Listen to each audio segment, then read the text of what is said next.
Hello, everyone, and welcome back to Drop the Gloves with Wichita Thunder head coach Malcolm Cameron.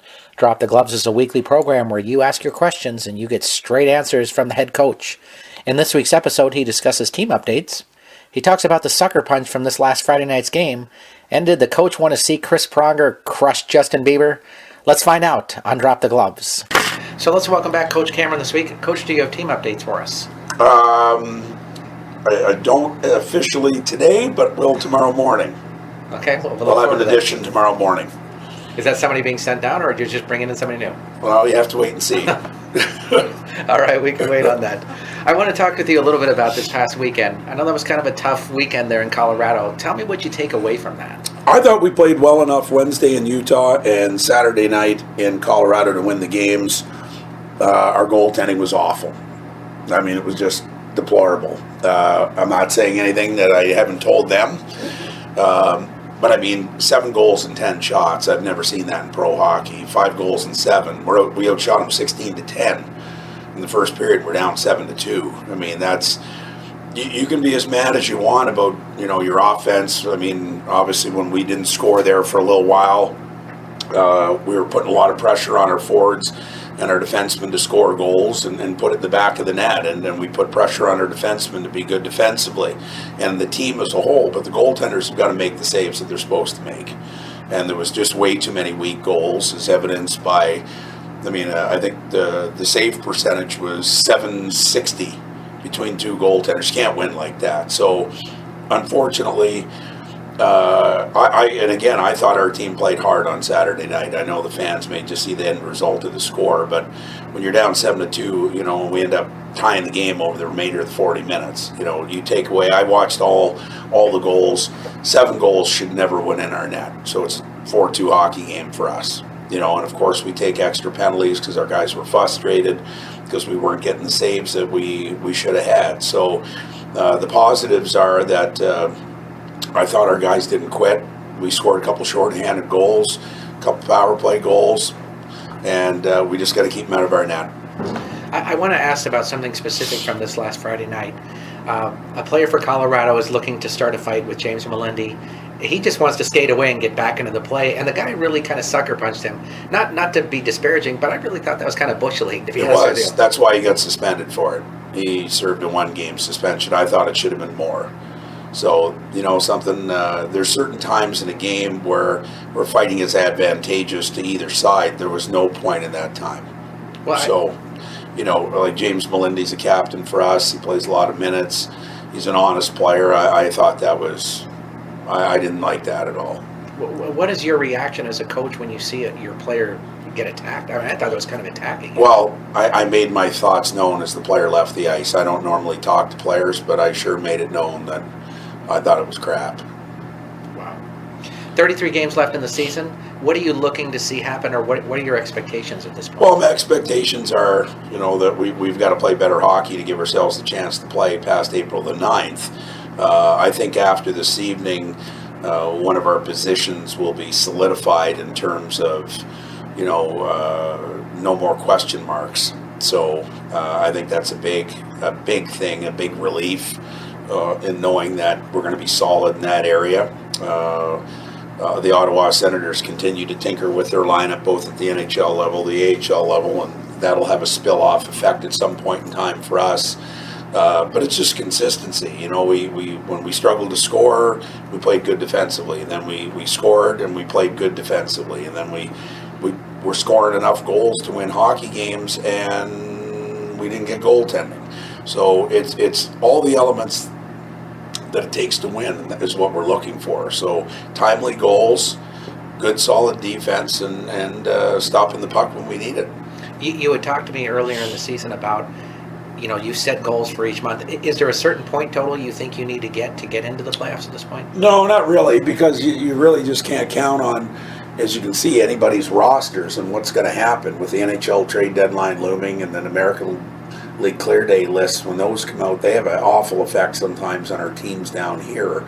And then you don't know who's going to get called up. So, South Carolina 2 years ago was a below 500 hockey team that caught lightning in a bottle, won 23 straight, and ended up going to the Kelly Cup finals that year. So, a lot of good things can happen. The core group of our guys is just got to become more consistent. Now, again, I liken it. The plan was to have, the Crucial Niskis and the Roadwalds and the Rumbles, Gagne, Grenham, and then you lose Alexis Loiseau to Europe. That's a huge chunk of your top group of your team. That's a whole first line. That's really a whole first unit power play, and then your veteran goaltender. You don't plan on losing all those guys. And what happens, a lot of guys can step up in a short term and play those more key moments, but some guys just aren't ready to play top tier minutes. So when that happens, you get exposed and eroded over time, which is what has happened to us. Now, we picked up a Jamie Dornbosch, you pick up a Zach O'Brien, but they can't carry the load by themselves, right? You need your second tier guys to step up and to really elevate their game. And then while guys have, other guys haven't. Other guys have, but not for long enough times. So really, it's just consistency from here on out. Before we get into fan questions, a lot of people ask me about what your Super Bowl prediction is. So what are you seeing happening this weekend? Hard to beat the champs. They're pretty tough. They're pretty tough. I mean, say what you want about them, love them or hate them. They got to be the favorites. All right, well, let's roll with our fan questions this week. First is John from Wichita. He says when he watches football and a team is ahead by like 28 points, he wonders if there is a point where the team that is winning by so much should take it easier on their opponent out of respect. Is there a point like that in hockey? I don't think so. We were losing the other night in Colorado, and they had their first unit power play out on a 5-on-3. I would have done the same thing, so I'm not mad at their coach one bit. I don't think that's a habit you want your players getting into if you're shutting off the engines or turning the faucet on or off. You want to be cranked up and going all the time. So I don't think so. I think if you got a chance to step on somebody, you kick them when they're down. Next we have Barry from Salina. He says, while I understand the tradition of throwing your hat on the ice when a player gets a hat trick, doesn't that ruin the momentum of the team? You just got a big goal from a player and now you have to wait a few minutes before play can resume. I would think you would want to get going right away. Well, typically in a regular goal situation, yes, but when a guy gets a hat trick, it's pretty special. So that momentum carries on usually to the next face-off, and it's tradition, and obviously the team is happy for the player. So I think in those situations, you don't lose momentum. I don't know if you remember, but it used to be for the Red Wings, they would throw an octopus on the and the Florida Marlins had the rats kind of thing for. They did, yeah, and then it became a delay a game issue because there was just too many on the ice. Not 15,000 people are going to throw their hats on the ice for a hat trick, but people were throwing. The team was giving those rats away. Oh, okay. So that's why, you're talking about 15, 16,000 rats in the ice. It takes forever to clean up. So that's why they stopped doing that.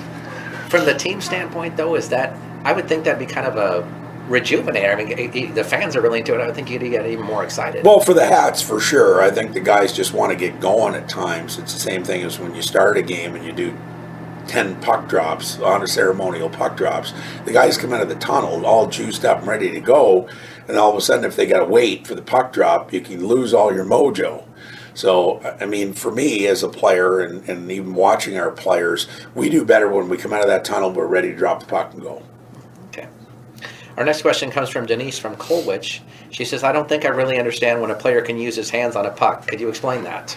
I wish I could, because the rules seem to change day in and day out. Really, you can't close your hand on the puck when it's in the air or advance it to yourself, because then it's called a hand pass. And you can't cover your hand to save a goal, because that's a no-no as well. However, what you can do is you can advance the puck in the defensive zone by using your hand, but you can't do it in the neutral zone or the offensive zone. The way it's called right now, it's very difficult for any fan or any coach or any player to know exactly what the rule is, because it's so inconsistent. Sort of like the football catch rule. Yes, very much so. David from Wichita asks, "Hello, Coach. Sorry to bring back up a basketball analogy, but I know players attack the basketball looking to draw fouls. If players are driving to the net, are they looking to draw penalties?" Absolutely, they are. Yeah, you want to try and get a step on your guy going to the net, and we call it the octopus arms. So once you get a guy beat, his arms come off his stick, and he's looking to grab you, and that's how you draw penalties. You don't draw penalties playing in the perimeter. It's the same as basketball. You got to penetrate, and you got to get to the net. You got to make it tough for those defensemen to have to play you going to the net. And that's how you draw penalties. Walt from Wichita would like to know, listening to you talk about the salary cap makes me think that it can be a very complicated process to ensure you are under the cap all the time. Is that stuff you have to figure out all on your own? Yep, it is. I have to manage our salary cap and our roster day to day. This is the hardest league to coach in because there's so much going on in terms of, roster management because if you look at the National League, they're allowed 23 players on the roster with a salary cap. They know they have a dedicated group of players down in the American Hockey League and their AHL affiliates. So that's in Binghamton that they can call up.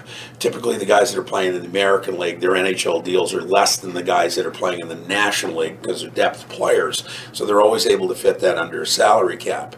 There's no salary cap in the American Hockey League. There's no roster restrictions. They can carry as many players as they want. So here, we're not only affected by Ottawa's injuries, Binghamton's injuries, we're also affected if a player gets called up to another American Hockey League team, and now you're looking for people to fill in.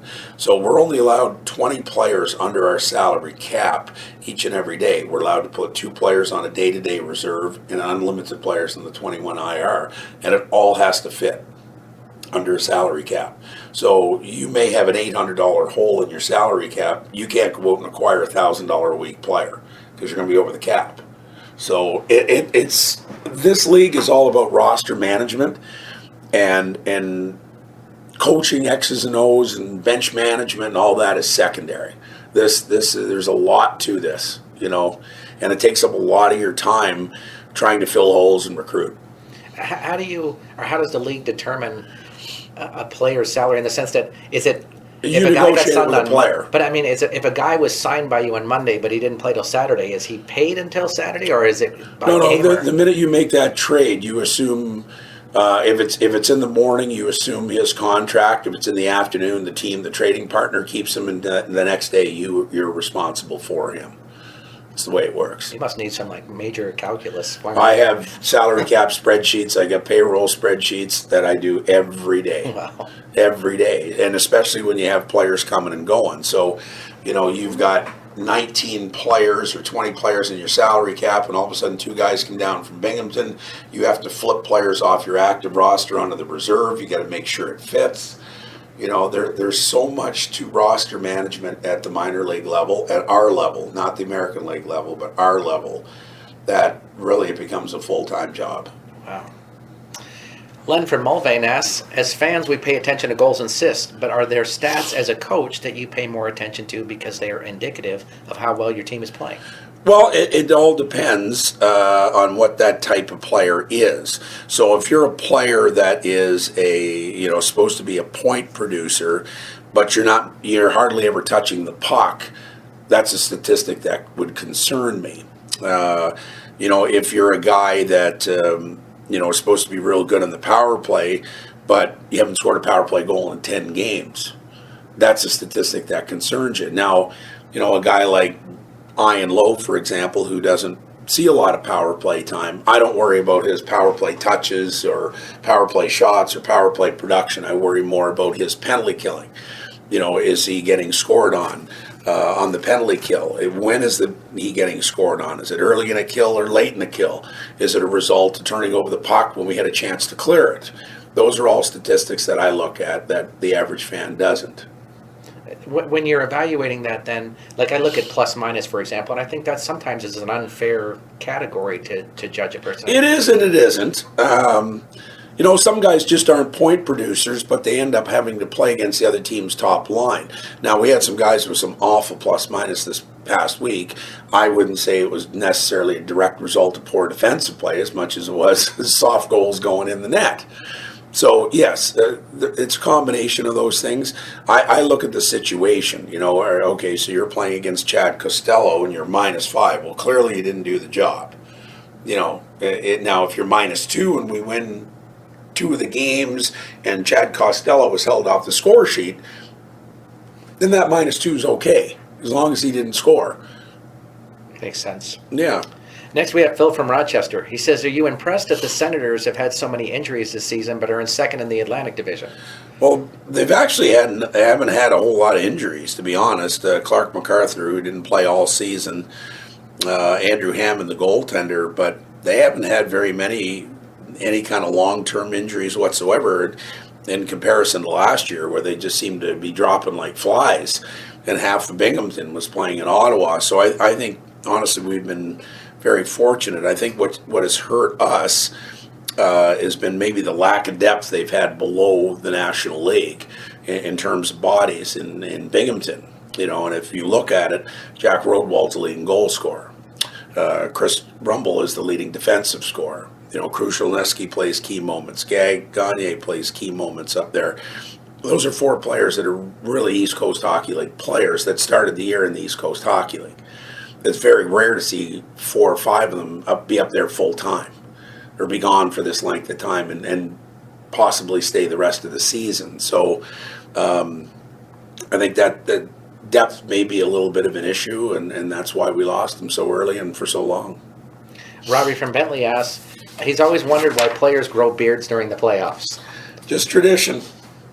I think guys just want to focus on playing and not have to worry about grooming. And our most important hockey question of the week to end it out. Tom says, Coach, did you see the Celebrity All-Star game where Chris Pronger checked Justin Bieber? I know it's a celebrity game, but didn't you wish he just crushed him? Yes, I do. I did see the hit, and I thought Pronger could have cross-checked him a little harder, because that's what he was known for. But, it's good to see that, the players and celebrities all rallying around a game that we love and having a lot of fun with it. Excellent. Thanks for joining us this week, Coach. Anytime. We want to thank Coach Cameron for joining us on Drop the Gloves this week. If you have your own questions you'd like to ask the Wichita Thunder coach, please send them to us at malcolmcameron@minorleaguesportsupport.com. That's malcolmcameron@minorleaguesportsupport.com. Please have your questions to us by Monday evening so we can give the coach a little time to review them before we record the show. I'm Rob Paneer, the managing editor of the Minor League Sports Report, and we'll see you next time on Drop